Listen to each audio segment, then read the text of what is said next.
अस्सलाम वालेकुम नाजरीन, साइबान न्यूज के साथ मैं हूं नाइला भट्टी। सबसे पहले शामिल करते हैं आज की अहम खबर।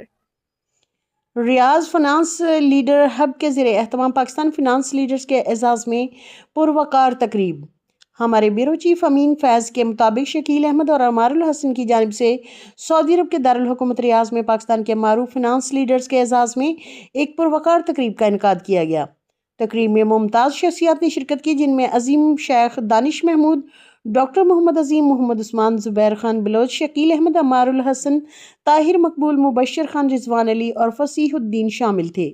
प्रोग्राम का बुनियादी मकसद सऊदी अरब में मुकीम पाकिस्तानी आला फिनेंशियल माहिरीन को एक प्लेटफॉर्म पर इकट्ठा करना, नए आने वाले पाकिस्तानियों को रहनुमाई और मौक़े फराहम करना और इन्हें पेशा वराना तरबियत देना था। मुकर्रीन ने इस बात पर जोर दिया कि सऊदी अरब में मुकीम तकरीबन 29 लाख पाकिस्तानी मुकीम हैं, जिनमें एक बड़ी तादाद फिनांस के शोबे से वाबस्ता है। इसलिए इस नेटवर्क को मजीद मजबूत और मौसर बनाना वक्त की अहम ज़रूरत है।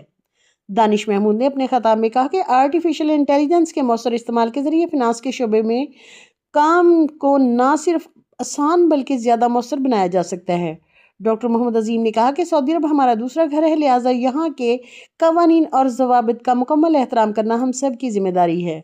अजीम शेख ने अपनी ख्यालत का इजहार करते हुए कहा कि इस नौइयत की तकारीब पेशा वराना मसरूफियात से हटकर जहनी सुकून और तवाज़ुन फराहम करती है, जो फिनांस के शोबे से वाबस्ता अफराद की जहनी सेहत के लिए निहायत मुफीद साबित होती है।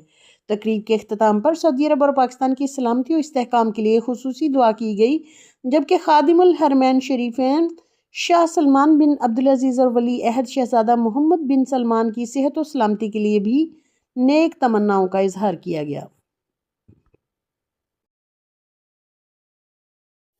अब तक के लिए इतना ही। मजीद खबरों और अपडेट से बाखबर रहने के लिए देखते रहें साइबान न्यूज।